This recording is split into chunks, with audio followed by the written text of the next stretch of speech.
come tonight in our audience. I appreciate y'all being here for the regular meeting of our Township Board.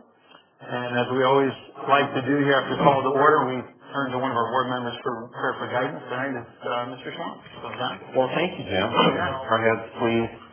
Our dear Heavenly Father, we thank you for this honor that we're able to be here and go about the work of Georgetown Township, and we pray for your guidance and your wisdom, dear Lord. We thank you for this beautiful, sunny but cold day and an opportunity to be out with our families. We want to thank you, Lord, for just the good people here that work for us in Georgetown Township and the wonderful job that they do. And we pray, Lord, that you'll always be with our first responders as they're out there taking care of our citizens. Thank you for your continued blessings. We pray for your wisdom, dear Lord. In your Son's name we pray. Amen. Amen.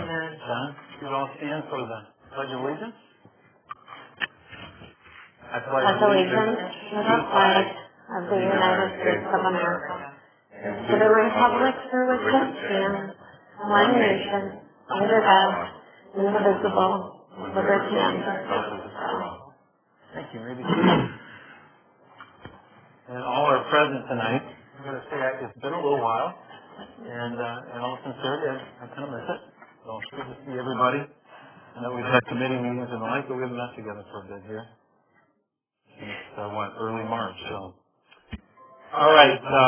Item number 5 is there a motion to approve tonight's agenda? So moved. Support. Supported. Okay. Any comments? Yeah. At the top of the agenda, I think the one that's printed says April 10, and we're at April 24, so just want to make sure we... One of them things changed. Well, why isn't it posted different? You're messing with my brain, aren't you? Well, you know what? I'm looking right here on my alarm, like, why did it say April 24 now? It said April 10, 20 minutes ago. Good. Hey, I think it's got to go away, people. I'm sorry. All right. It's been changed. Anything else? Okay, hearing none, all in favor of the agenda tonight, say aye. Aye. Anyone opposed? All right, the agenda is approved. Item 6, communication letters and reports received for information. A lot there that you had to read. Item 7, and yes, Roger, we're getting you here soon. Item 7, though, we're gonna go here to our first public comment period and allow anyone who's come tonight to speak to items that are on the agenda to do so at this time. And there will be a later public comment period about any topic you like after most of the business is completed. So if anyone tonight wishes to address an item on our agenda as it remains, if you're sitting there thinking, well, I don't know what's on your agenda, it's published a week in advance on the website. You might be able to pull it up on your cell phone if you forget it sometime and you come in. But I'm not seeing anyone stirring. So we'll close that initial public comment period. There'll be another, like I said, later on. Number 8, consent agenda. Is there a motion to approve tonight's consent agenda? So moved. Support. Moved and supported. Any discussion about any of the items that are on the consent agenda? Hearing none. All in favor, say aye. Aye. Anyone opposed? Okay, that's passed. And by the way, Justin, we appreciate you being our GDMC representative. Now we'll turn, if we could, to our senator tonight. We appreciate you coming, Roger. Reach out to him. Yeah. I'd like to hear. It is something special, serving this area with a new Senate district here. And, the other night, I was down in Laketon Township. That's that new part of Allegan County. And we're discussing with a couple board members there of my mother's side of the family, some relation and update on that. And I come here, and I was a pastor here. We were highlighted on the victory side of the family, updating my aunt, who's going to be turning 90 years of age. So, it's something unique about what we have in our local community. No matter you go, our close-knit families and keeping on top of things of that nature. So it's just a real privilege on that component. So little things what's happening at the state level. Well, one, just to update the committee. So there's been a change. I have served on appropriations. I've been on there for a number of times with this new term. Took on some other unique opportunities, a little more heavier on the policy side. So one of the areas I'm the Republican chair or minority chair on the Economic and Development Committee. So that's going to be been some things on there of late you've probably been hearing about in the news and media. And then also Transportation Committee, there again on the policy side. So as we continue on and probably challenge this administration, some aspects of how we can get a sustainable funding mechanism for our roads as a lot of things have been changing in the environment. especially EVs, and we still, I believe, have a system in place to properly fund that infrastructure. And then finally, environmental and agriculture. So those are the three committees we're working on. I've also been, as former judiciary chair, been working close with the new chair, and some things that we had an opportunity to work very closely with her previously, and so some things that still need to get across the finish line, so we've been working in those areas there. I had a great opportunity this last week on a panel with the Senate Majority Leader and the Speaker of the House, and bringing my perspective on MML, that's Michigan Municipal League, with all the mayors and all from the people from us, and there's 400 some people attending there, and it was Alan Lynn from MERS was coordinating that there, so it's just a good opportunity to discuss some issues that even we see at the township level. Some things were brought up on short-term rentals. Of course, that's an issue there that continues to be on the forefront, especially in my district when you have the communities of Grand Haven, Holland, and on the forefront of that, and they have the personal property rights, but also make up those communities. And something like a community like Grand Haven, where they have put in place in the last 20 years some basic rules and boundaries, but you have some other communities that have not. And then, so where do you find that balance? Also, aggregates came up in the discussion, so that's things that face at the township, like can be faced at the township level too. And then also some economic development. So one of the more controversial things has been Goshen. Goshen is an issue, that's that battery plant up in Big Rapids. I initially even had concerns over it before, just because of location. With my background degree in logistics, it just did not pass the smell test. Why is it that they're locating such a huge facility that far north when you talk to GM and Ford, one of the keys to when they're doing site selection, it's usually we're a manufacturing hub. That's what they were getting at in Tennessee and Kentucky, what their location, because they're going to do that whole campus approach. So that question came to mind, and let alone the talking about the ownership of the plant. That's another whole component, and other environmental things, and even if you are going to secure enough employees from that type of community, when you have that smaller population, we see that we face right here, and even Clemens Foods, when they put the new hog processing plant in Coldwater, they still haven't found enough employees to put the second shift on. So it's just location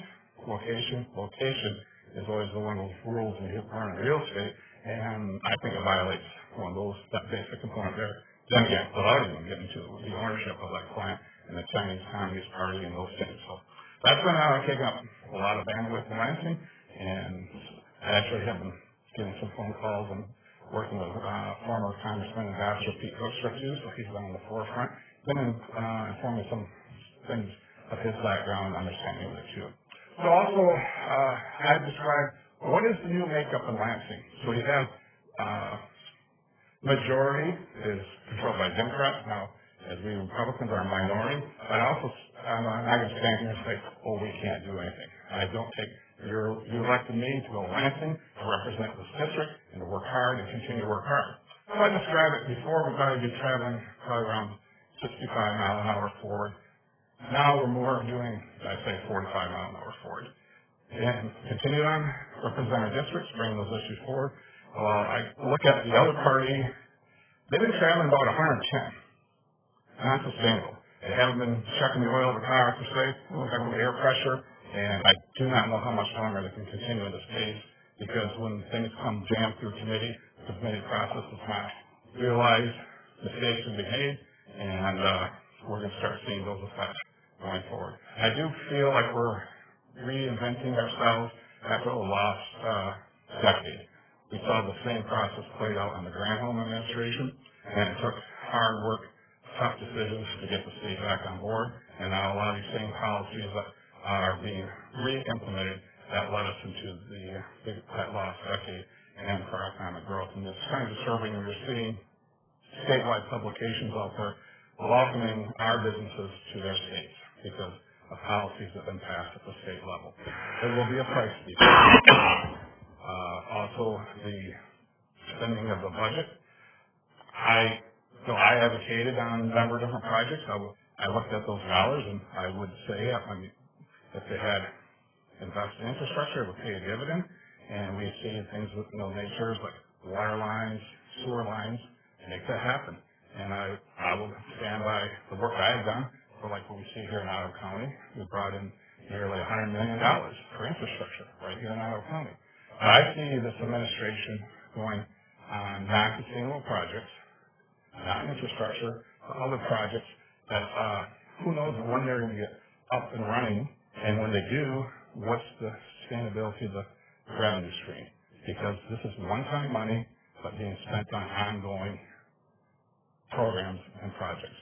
And who's going to have to be in Lansing eventually say, well, we got to cut this out, we got to cut that out.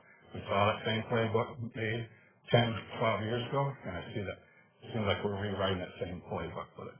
But they're going to continue to work hard, going to bring your issues forward.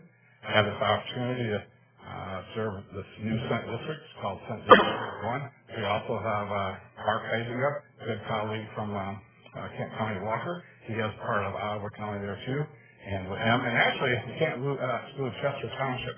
But Chester Township has Senator Rick Altman, and him and I were actually the other day at the Herbert Poultry Farm. It was really interesting being at the poultry farm there and their footprint. And just a little update. I want to bring this across. We don't look at our agriculture industry, the value-added part of that, and what kind of economic impact. Just in the last 8 years, because of the move to cage-free chicken production, the poultry industry in Michigan has invested over $1 billion capital outlay just in their production facilities. Do we hear anything about it? We hear a lot about $1 billion battery plant. We hear a lot about this. But think of that type of investment, how many jobs were created, putting that investment in, and also being on the cutting edge of that. And they're actually spending in Pennsylvania and actually hitting even some roadblocks. So for the Herbert family to become at least the agriculture around Michigan is a much more conducive place to do business than in Pennsylvania. So that was good to hear. But we got to maintain it. That's why I'll continue to fight to make sure that Michigan is a welcoming state, at least for our agricultural sector. And one last thing too, I had an opportunity in sharing council state government. That is a bipartisan group. We will be meeting in the state of Michigan this coming summer, and every 14 years Michigan hosts an event. So we'll have colleagues coming from 14 different states, 4 Canadian provinces, and we'll be hosting that. So I've been spending a lot of time putting that together, and it's been going back to October. So I'll be glad when that is done in July. We have a successful meeting with all our colleagues, and also have to plan a meeting with the Speaker of Ontario. He's coming to Michigan here soon too, and also had an opportunity to be a part of a trade group to the UK. That was about 4 weeks ago. Very interesting components with the UK. That's with members of the upper chamber and lower chambers, member of Parliament. And one thing I did take away from them, they were questioning our policy in the United States. They are going to be carbon neutral according to their rules and regulations of 2050. But they say, why are the United States focusing 100% on batteries for your auto industry? I remember this one member of the House of Lords is Senator Victory. Our UK country is pretty uniform. How is batteries going to work in North Dakota? I thought that was pretty insightful from them. And they also had a coal power plant. This power plant offered 8% base load power for the entire country of the UK. Huge. Made the power plant in Port Shelley look small. What they did is converted that power plant into burning wood pellets, not the shipping ovens, but that wood. Wood is harvested in North America, United States and Canada, then processed, shipped across there. So they continue to provide 8% of their base load into an infrastructure. They had to spend minimal amount of money. They're going to capture the carbon by growing the trees, and they're going to capture the carbon by putting it into the North Sea where the oil reserves were taken out. And with that, without making a lot of different expenditures, and the most beautiful thing is, because the Ukraine war is real in Europe, we were sitting in those government buildings, the temperature was 60 degrees because they just don't have natural gas. And they are very resident of the history of World War II, and they are very nervous. And also indicated to us, make sure ammunition plants are up running overtime because we need to restock and make sure that we show a solid, strong defense against Russia. But with that concept, that power plant last fall brought in coal. Even though they haven't burned coal for the last 4 years, that was their wartime emergency reserve. Because if something really happened, they could put right over the coal and provide 8% power base. So they're the things of a country that's going carbon neutral, but still preserving their safety line in some other areas, if in case something like is occurring right in that country. So some great takeaways, some great challenges, and the reason for us as 5 states were selected to go, nothing is happening at the federal level with Brexit and the UK need trade agreements. So they're doing memorandums of understanding with states to move this along. And Michigan has been selected for mobility, agriculture, Ohio with their chip manufacturing, Kansas was selected with their aircraft manufacturing, and Indiana with BP petroleum. So it's kind of unique working with the British consulate because of the lack at the federal level. They're going to move at the state level. Once it starts to occur, then the theory is the federal government will get their act together and start making this happen. But what a great opportunity, as some farm kid from Hudsonville, he's sitting, coordinating a meeting, actually chairing a meeting in Westminster Hall, the historical building that's built in 12 AD, and our meeting was only probably 300 feet where the Queen was lying in state a few months earlier. So, again, I just still in all the opportunity of serving this great district, serving this great township, and anytime you have any questions, feel free to ask, and be in touch. Thank you very much. Speaking of which, does anyone have any questions right now for Senator Victory? All we have is... Yeah, if they want to talk about solar system, I have a house off the grid up north.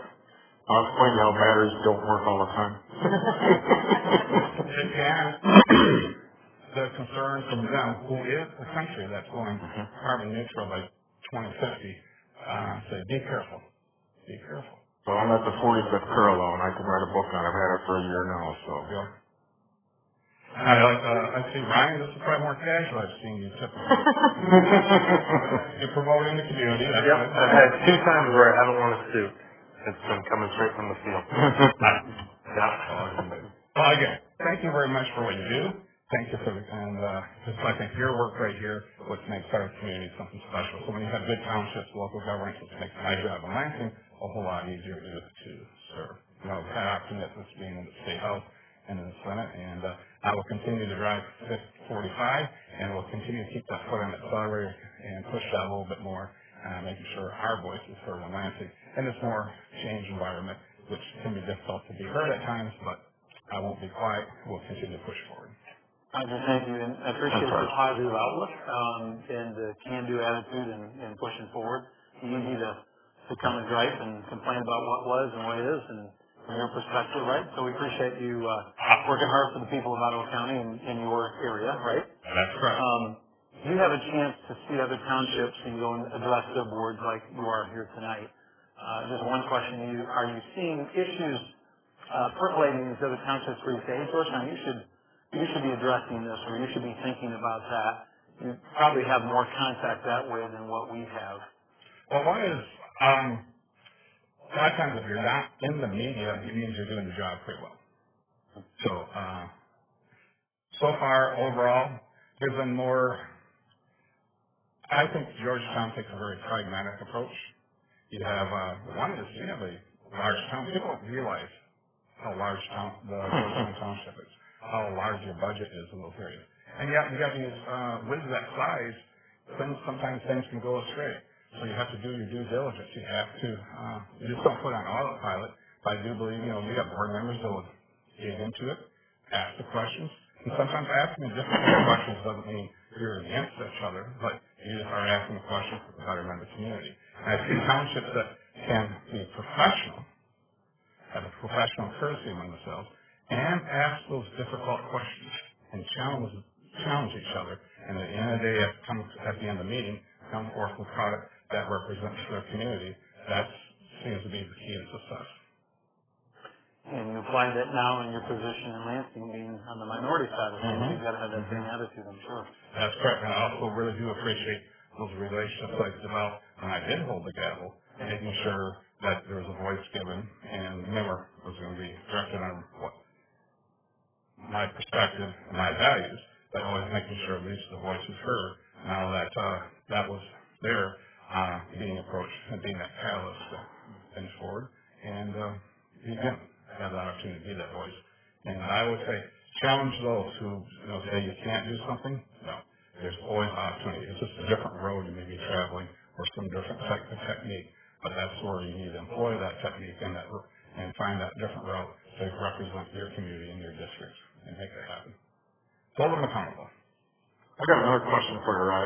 You see, have you heard anybody ever talk about tinkering with proposal A and changing the homestead tax and the non-homestead tax?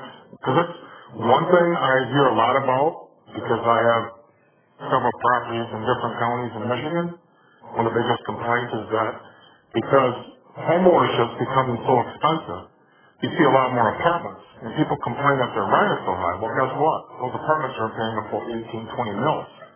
So they're pushing it out of renting, and that increases the cost of living for homeowners. It also increases the cost for businesses to come to build in the state.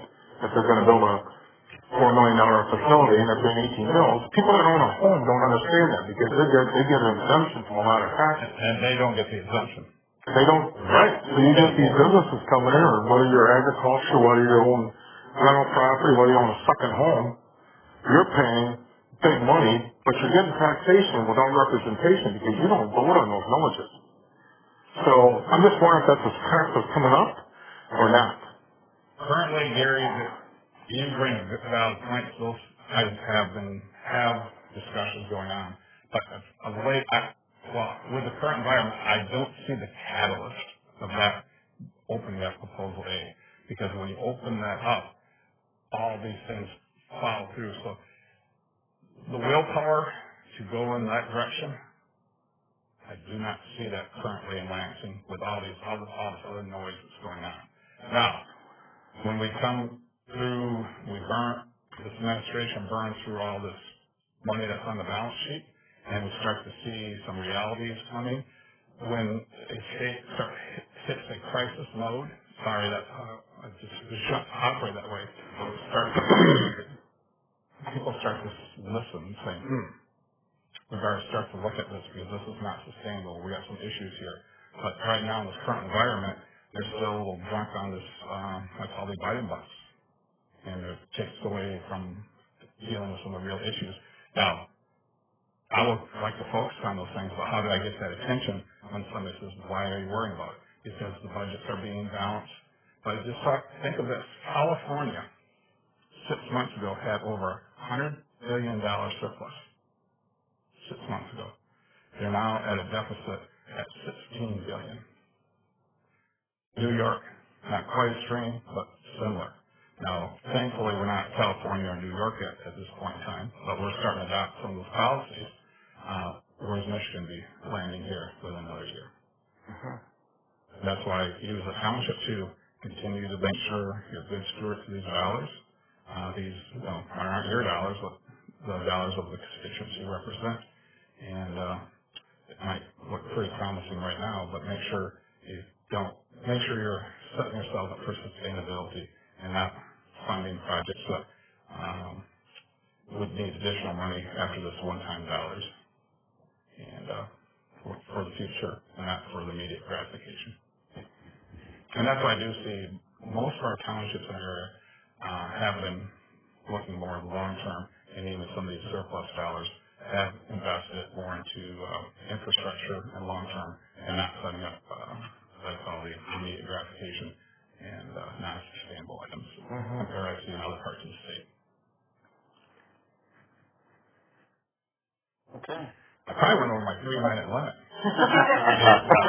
Somebody didn't have the timer on there, so appreciate the opportunity to give us some information for you. Yeah. All right. Okay. Thank you so much. And you are free to stay or go. I'd like to know. I'm here. I'm probably listening and see if I can hold you guys accountable and All right. There'll be another public comment period for the end. You're only going to get 3 minutes in this Then thing. accountability 3 minutes. Thank you. All right, item number 9, Planning Commission vacancy and appointment. There was a Planning Commission member who needed to step down, and so there is a need to fill that vacancy. Is there a motion tonight to approve Jeff Brown, who submitted an application for that position? So moved. Support. And moved and supported. You were all provided his application. I'll just say, as supervisor, I received 2 inquiries, his and one other. And I'm always grateful. There's been times in the past that I've had to kind of shake the tree and find people willing to serve. And frankly, one of the times it took just so that was, you never know what you may find. He's been great. But in this case, they came to us. I had a chance to speak with Jeff. Quite qualified. I thought a balanced approach. I think he set that forth in his application. I don't think he is in the pocket of anybody, whether it be developers or anyone opposing development, et cetera. I think he's coming fair-minded, and he did come with the recommendation or approval of Bias Hammond, who shares that planning commission. That makes a difference too. So anyway, any comments, questions, thoughts about Jeff? Everyone who has a vote, obviously. So Is this posted online? it was Not posted online. I don't know. Was it last time? I'm not sure. If it wasn't at the time that we achieved the filling of the vacancy, that's now that same gentleman is the one stepping down. But no, just the 2 of them independently approached. I know Jeff well, just because I have worked in the past with his wife, and he's just a solid, good human. He and I don't always politically see eye to eye, but that's probably it. And I think it's probably good for the rest of you. And I think that he is a really solid, great human, great family values. He works very hard, and it's just a quality candidate. When I saw his name come through, I was excited for this community to have him as part of the planning commission. Other comments? Hearing none. All in favor of appointing Jeff to this position, say aye. Aye. Anyone opposed? All right. Number 10, sanitary sewer line quote, Maplewood Lake. Someone would like to address that topic, bring it before the board. I know it came out of what, utilities? Yeah. Perhaps someone from utilities. We have a sewer line that is deteriorating. It's approximately 50 years old. This is probably going to be a recurring problem as our infrastructure becomes older, especially with the pipes that they have about a 50-year life. So this portion was cambered. We've seen the pictures on the camera and the different areas that are flaking off, and so they come through and they reline this pipe with a plastic. That'll give it another, hopefully 20 or 30 years, I would think. Right, Joe? I would think 5 years. 5 years? That's beyond me. I'm good. Yeah. So we have a motion for that. Okay. And I think that would be appropriate, yeah. I motion to approve plumbers to repair the sanitary sewer line quote in Maplewood Lake area. Support. Joe, I appreciate you coming tonight. I know there's other things that you're doing. Anything you want to add to this evaluation or discussion tonight? No? Okay. All right. Yep. Watching the video is really cool. I guess 16, you can see that whole section is very deteriorated. So it's kind of one of those things where it's not a glamorous spend, but something unfortunately we have to do. Okay. Anyone else? All right. Thank you. Motion's before you. All in favor, say aye. Aye. Anyone opposed? And that is passed. Item number 11, Georgetown Township 2nd primary and subdivision roads to be servicing for 2023, you'll recall that we talked about the fact there was additional funds that this board wished to allocate to cover more roads than we'd originally projected for this year. Yep. And I'm looking for perhaps Gary to lead this discussion. Motion before us. We need to amend the motion. And the reason is that the county sent us a spreadsheet that we all looked at before. And so we got the bids back. We approved 3.5 million of the roads to be done. The bids came back at 2.5, so the $1 million less than their original estimate.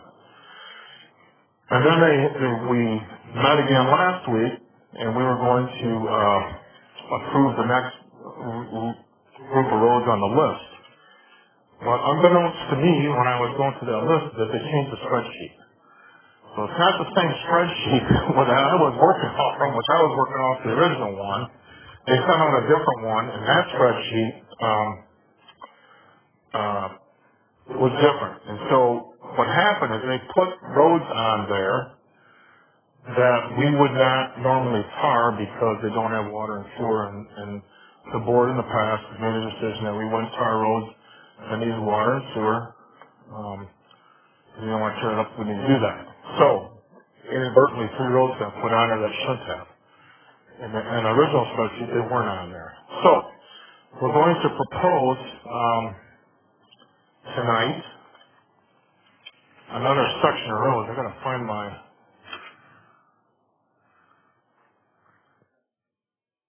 Is that okay? Okay. So we are proposing that we would do section 18, which is listed up there, of $413,000, 50674. And that would be the road that we would do. So we kind of looked at 4 options. We're looking at doing option C. Option C would give us section 18, which is $413,000. The roads that were in that original bid, were the ones that had sewer. We had to take those off, which is $187,000.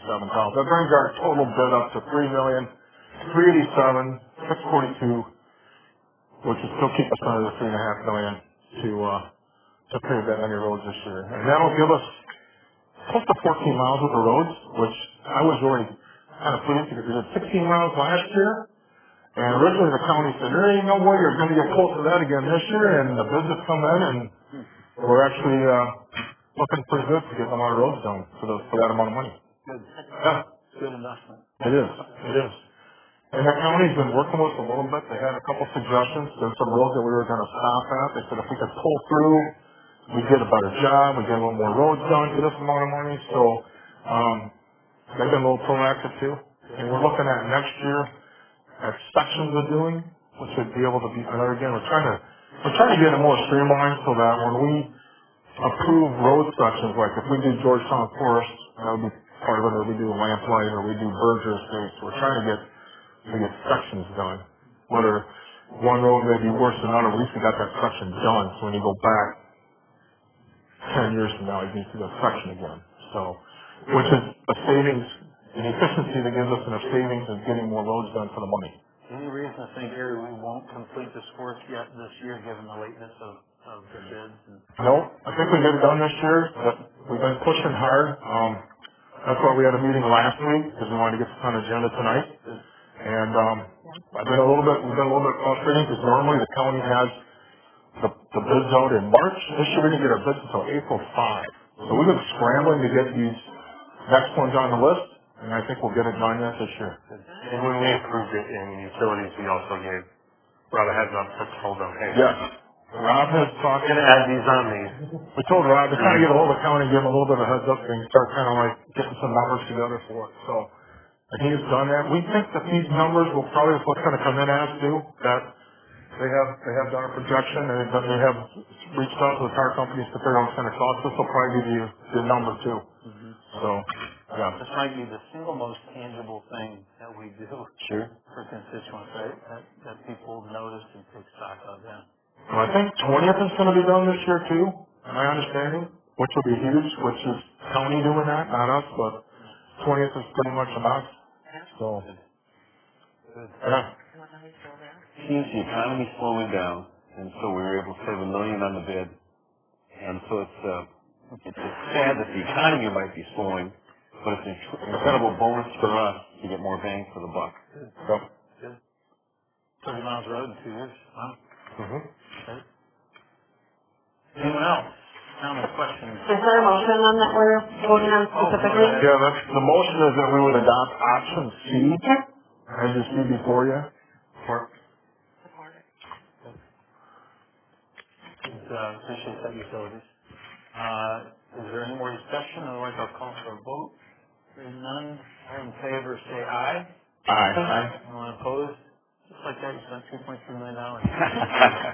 Thank you, utilities, for all of your hard work on that. I feel like Raj.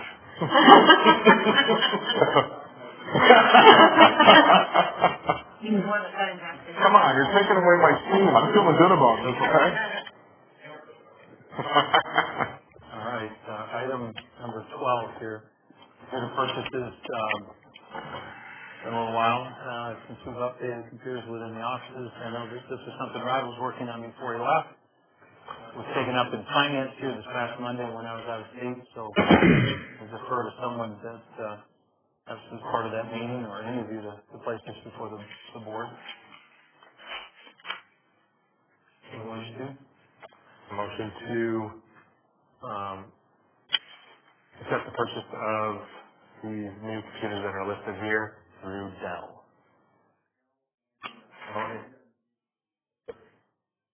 Support.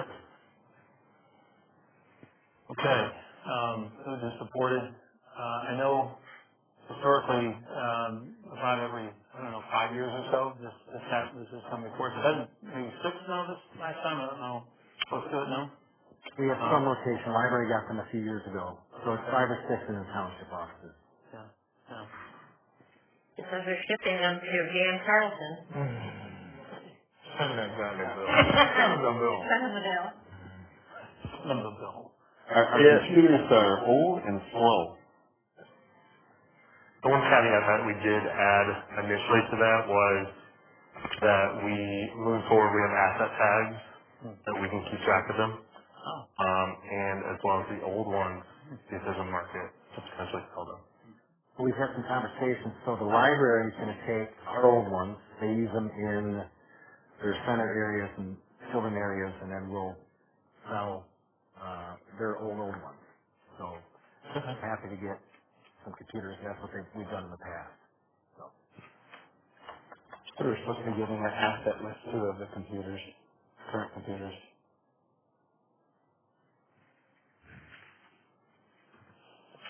an asset list. Is that emailed? No, it has not.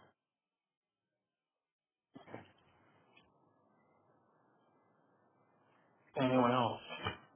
I just take offense to John's talking about things being old and slow. I don't think that's really excessive. Thank you. I resemble that remark.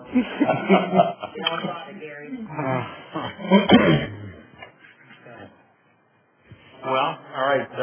Any other discussion on that point? Was that motion, did you make an amendment to? That was the original motion that came out. Because I remember that was the motion that came out of finance was that with the asset tag and to sell them. It sounds like it's being modified to sell the old ones. So that's understood within your motion. Correct. Right. Okay. With that understanding, all in favor say aye. Aye. Anyone opposed? Okay. That's passed. Item 13, 2022 audit fiscal statements for year ending December 31, 2022, and 2022 audit letter from Gradeveld Hafner. Is that LLC or LLP? Anyway, it says LLP. So that, I read this, and I think the rest of you have. I'm not sure there's an action item as much as a discussion point, right? Yeah. And really, to highlight, I wanted to show you where the dollars are going. Sort of a percentage breakdown from 22 versus 21. You can see general government, public works in 22 is about 37% of our spending. public safety about 36, and recreation and culture, as they term it, 27%. And then you'll see what we've spent in 22 and 21 in water sewer. And then I provided the general fund balance end of 2022. Now that's only, that includes the stabilization fund of $1 million. So that is the total, not the restricted is a couple million less than that, but as your general fund balance for the general fund. And then water sewer, since it's a business, technically a business account, they frame it in a net position. So you'll see $17 million in net position. We carry about $16 million in cash in the water sewer fund. Remind me, Rob, is that net position in water sewer, is that with some of the ARPA money that's been allocated? Yes, that would be ARPA money that's sitting in the bank. Okay, it's included in that number. Yeah. So cash would be included in that 17. So I'm trying to give you as close as you can a fund balance as we think of it in the water sewer, and you can pick your poison, but unrestricted net position is probably the closest number. Two things I like the best in, of course, is that number one, they come to the conclusion that they've audited and found us to be following GAAP or standard principles and fairness. The second is, I think revenue sharing was up to $800,000 or $900,000 purely by the census. Yeah. So state revenue coming to Georgetown. And that's our last correction, because we got extra dollars for correction because it was based on 2020. So we had 2 years of correction money. Oh, okay. And so, yeah, that was a big part of it. And I need to say and really thank Chrissy Hackney, our accountant, because she handles the bulk of this. This is on her shoulders. She does a wonderful job. So I want to thank her. Yeah, sure, sorry. Yeah. So I just want to make one comment, because I look at the water sewer fund, which is at $17 million, and I know it looks like a big number. If you look at a water line upgrade down on 48th Avenue, probably in about 3 years, give or take, that's pretty much going to wipe that out. So it needs to be done. And the only reason I bring that up is that I believe that our reserve is too low. I think for a township our size and the water and sewer DPW that we have, we need to possibly look at that. I'm just saying it so it's on your radar, because the numbers are up there now. You see those numbers, you kind of got them in your mind. So it's easy for me to say right now that I'd like to see our reserve bumped up. And I don't know how that's all going to happen. I think Joel and Utilities Committee got to have that discussion, whether it means hookup fees or changing how we address those funds. But I'm just giving you a little heads up to let you know that that fund is going to go down quite a bit once we do the 48th Avenue water line, which needs to be done to boost our pressure. And also, there's got to be a sewer line on the horizon down 48th Avenue from Bauer to Port Sheldon in order to develop any more township property to the northwest quadrant. So, we're in great shape. Don't get me wrong. I am throwing up a flare going, this is something that may have to be addressed in the future as far as reserves for water and sewer. And when that's addressed, I will just say, don't think it's wrong, but there'll be debate, I think, healthy debate about that, because there are different points of view about developing that quadrant, right? And to what degree? Yep. Do we want sprawl? Do we want, how full is too full? How many is too many? I do not disagree with you at all. I don't disagree with you at all. Because the other part of the puzzle is Northwest Quadrant is Grand Valley State University. They don't pay property taxes.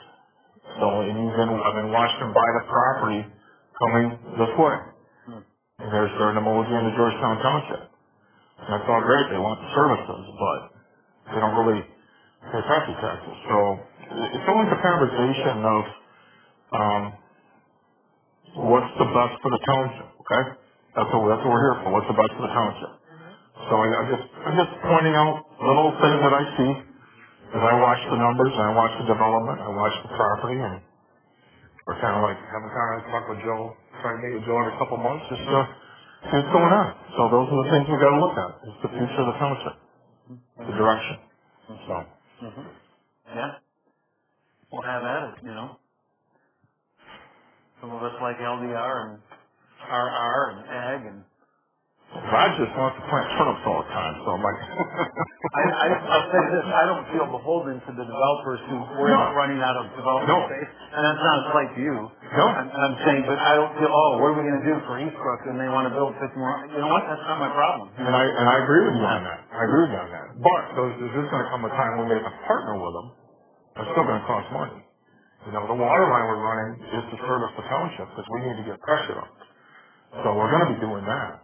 And the hookup fees will take care of a lot of that. But you're right. There's a lot of little pieces of the pie we have to talk about. Yeah. So. Yeah.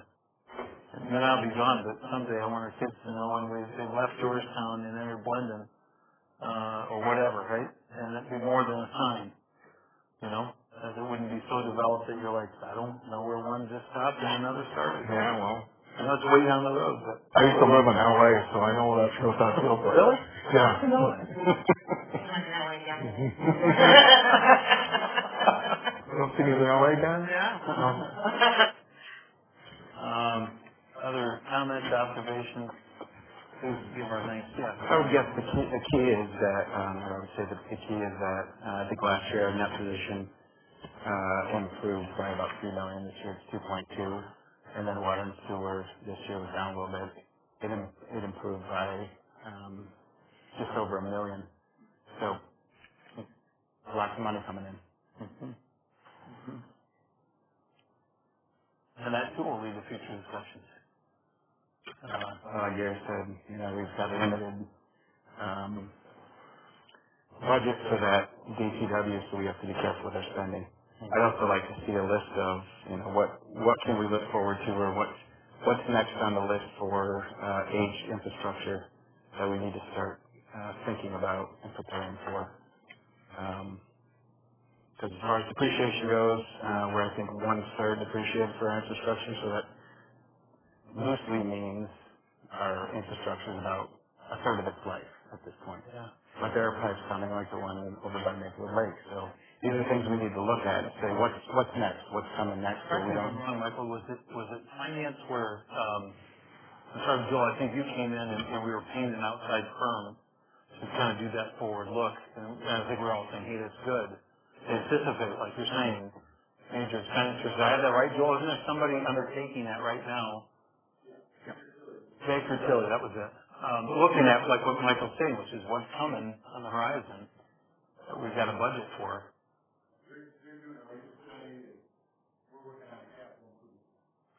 Oh, okay, hand in hand. Yeah. Well, that'll be, we are providing that for them for their rate study. So, if we just send them some more stuff today and Brian is sending them some more capital improvement projection. Because again, we're projecting the lift stations, the pumps, all of that. What is that going to cost us over the next 10, 20 years? So that's part of the rate study to determine, do we have enough? Are we putting enough away to support all that? Will we know more yet this year about some of those types of recommendations? Yeah. I would say midsummer is the best guess right now. Get that back. That'd be important. Yeah. We just had an interesting utilities committee where the county came in and talked about the Granville Sewer Treatment Plant, which was quite impressive considering that thing was built in 1967. Really? And I think it's still, they still have enough capacity till like 2040, 2045, something like that, which is quite impressive because they're saying our water use is actually going down in sewer use because of efficiencies. So, yeah, so that was a good report to think that we don't have to spend a lot of money on that right now. So. Okay.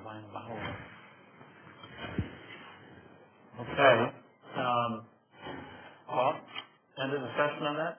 All right. Item 14, a second public comment period. Again, maximum 3 minutes per person. Anyone wish to step forward and address the board on any topic? Good to see you, Brad. So you slip in there. You're welcome at this point, too, to chime in. We'll probably have to hold you to the 3 minutes. Since it's at this point. Welcome. Thanks for coming. Thanks for having me. Yeah. So Brad Swan from New Zealand Township, Thanks for allowing me to speak to you for just a few minutes as your state representative. So I'm assuming that Roger had a chance to speak maybe earlier and he filled in. I heard one of you talked about the revenue sharing that came in, extra dollars. I'm sure that came from the House, not the Senate, so you can Wow. We did, as part of some of the stuff that I'm concerned about that's going on, we have just recently gone through the 3 phases of gun control. Delayed access, which is safe storage. It's universal background checks and the red flag laws have all come through in the last little bit. Concerning to me, I don't really feel like that's values that match really my communities. So I worked really hard to try and stop that stuff. Obviously didn't have the votes to be able to make that happen. I'm concerned that, I've had people say, well, it can't get any worse. We can't go. They've already done all of these things. What else can happen? Well, the school system, I don't know if you've seen the bills related to schools and the not having to do negotiations. Negotiations are going to change substantially from where they are right now, things that can be negotiated on. I'm really concerned about that. Many of the superintendents are reaching out to us as legislators trying to say, hey, this is going to create a problem for our students. Our students are going to lose educational time because teachers are going to be out on strike in things that we used to have that we haven't seen for many, many years. So we're concerned about that. I'm excited that we did actually get a win on income tax break for everybody across the state. We got this little income tax break. We're going to go from 4.25 to 4.05 roughly because we were able to keep the administrators from having thank you. You know what, let me just say about that, if I may. We can extend at the invitation of the board for more information by way of an update as opposed to you offering public comment. Is that okay if it goes a little over? Yeah, that's fine. We don't see it too often, Brad. Okay. Well, I'll try and keep it as short as I can. Anyway, so I'm concerned about the whole public education thing and how our students, our children, our grandchildren, whatever, are being educated across the state. So keep your eyes on that. If you've got a chance to speak to a legislator and you're me, Roger, or anybody else, I'd encourage you to speak into that stuff. And I think that's probably it for today. And I'd be happy to answer questions now or any other time. Oh, I guess on Friday I've got office hours across my district. So I'll be at the at the Big Apple Bagel at 12:30. You got that up on your website, or you put that on your Facebook, and et cetera, right? Yep. I have just one question, Brad. How is it different for you now, in the minority, and how do you find yourself navigating that? Thanks, Jim. It's been a frustration, first of all, because when I didn't know a lot. When you're not in leadership, you probably still don't know a lot about day-to-day activities that's going on, what's going to come on your docket. You might know that 2 days in advance about what's going to happen. Now, it might be 12 minutes before I have a chance to vote. Recently, we had them bring us a whole bill, 15 pages, 10 pages, I don't even know what it was, but it was 12 minutes before we were going to vote on it. Those are the kind of things that are happening right now. That's concerning to me. And like all of these bills, gun bills and right to work and all those things, really, we've had very little chance to speak into them, and those are the concerning things. Now, how does that impact Brad Slott? I go there because I really believe that I was sent to build relationships on both sides of the aisle. Because if I build the right relationships, I can impact policy. People trust, if you're willing to build the relationships, they're willing to trust you. And then if you've got a tweak or things that need to happen, people are willing to help make some of that stuff happen because you built the relationships in advance. Still my job. Good attitude. Yeah. Very true. Appreciate it. All right, anyone else? All right, thank you, Brad. Anyone else from the public wish to address the board? You're no less important if you're not a public officer or official, so yeah, please. That's your name and address? Yes. My name is Jerry Koenig. I'm pastor at the Refuge Church, which is over on Fort Sheldon. Oh, sure. I actually live in Granville, but there's where I pastor. There's a big event going on there tonight on a Monday night. Hey, what's going on? Yeah, we have a homeschool association. Okay. Yeah. Sorry, I'm using your time. No, that's No, I haven't started. I'm a pastor. I've never addressed anything in under 3 minutes. Gotta give me a little help here.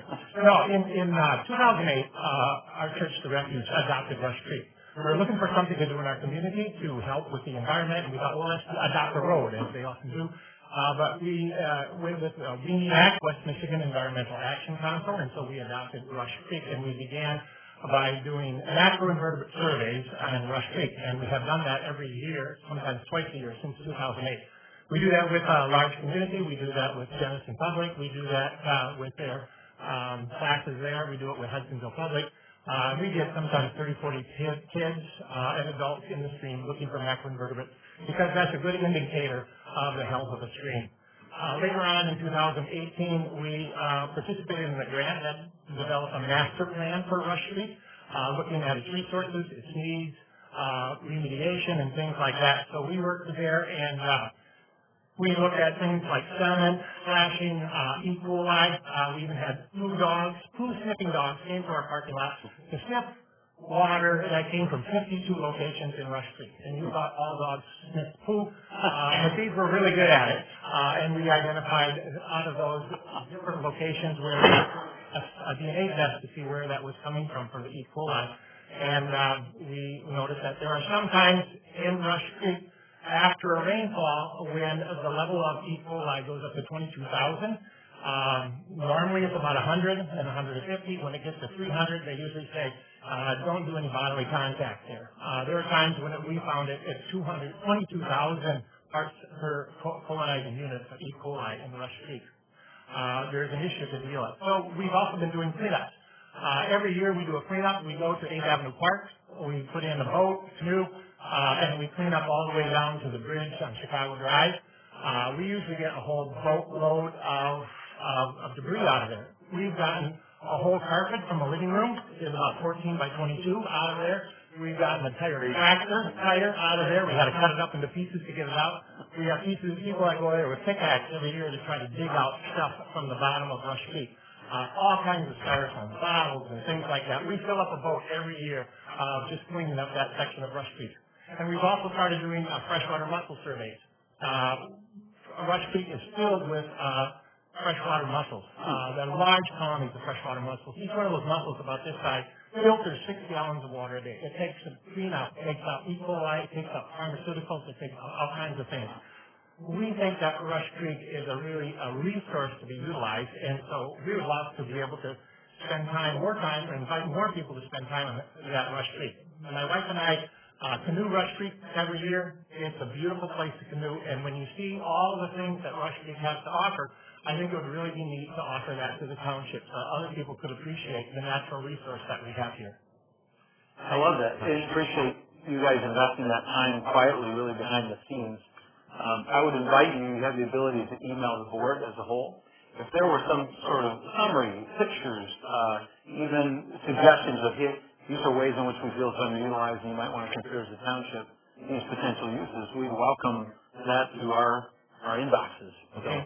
Okay? Yep. Thank you. Thank you very much. Appreciate it. Awesome. Anyone else? All right, seeing none, we'll close the second public comment period. Discussion of general information among the board. Mr. Chairman, if I could just mention, Jerry contacted me a few months ago and we had lunch together. And he has a PowerPoint presentation. And he has a real passion for Rush Creek. Our neighbors at Granville have Friends of Buck Creek, and they have a group that actively works to improve Buck Creek. Anyway,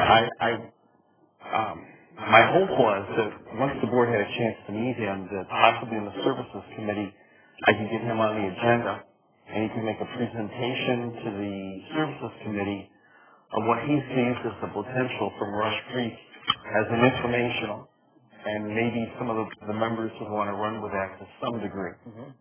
But it would be a way to get the discussion started. That was my hope. Yeah. And just speaking as one board member, I'd be open if after reviewing it, you say, you know what, this would be beneficial to the board the time in the past we've had people come and address on particular topics. Usually they're township employees, but not necessarily. That might be a topic that he could educate all of us on through some form of PowerPoint. Can I just ask informally, would there be support that I put Jerry on to give a PowerPoint to inform the services committee? Yes. Okay. The whole board listen, frankly. We don't have super long meetings right now, but anyway. Yeah, if you want to. We could do that too, whatever. Yeah. Good. Thank you very much. He's very passionate. The information he provided was just incredible. And after, I think it's 300, you're not supposed to swim. 500, you're not supposed to have contact with the water. And down at Maplewood Lake, it was averaging 1,400, and that's when they closed it down. After a big storm, we had a big push concerning septic systems and so forth. 22,000 it'll jump up to. Remind me what it is now, though, because of the connections and so on that were made in that area. Do you know? I did check. I know it's gone down dramatically at Maplewood Lake. Maplewood Lake is substantially, but we'll try to get some hard numbers. Thank you. Any other comments? I remind you all, I would like the evaluations by the end of the week. I want to say Thursday, technically, we had to take it to Friday. And that was our superintendent evaluations. We do have an election next week Tuesday. Yeah. For primarily just our Hudsonville public school, probably 8 precincts. 8 precincts, yep. That being said, and sinking fund, I think. Yep. We'll know. I heard nothing about it. Typical. You won't get it. Yep. Operating millage, and then it's a sinking fund, if I remember right, too. 2 different aspects on it. So, want to give you an update? Got to raise mine again. Anyone to my left? Fair enough. Okay. Figuratively speaking. All right. That's it then. Is there a motion to adjourn? So move. Support. All in favor, say aye. Thanks. Aye. Means adjourned. Thank you.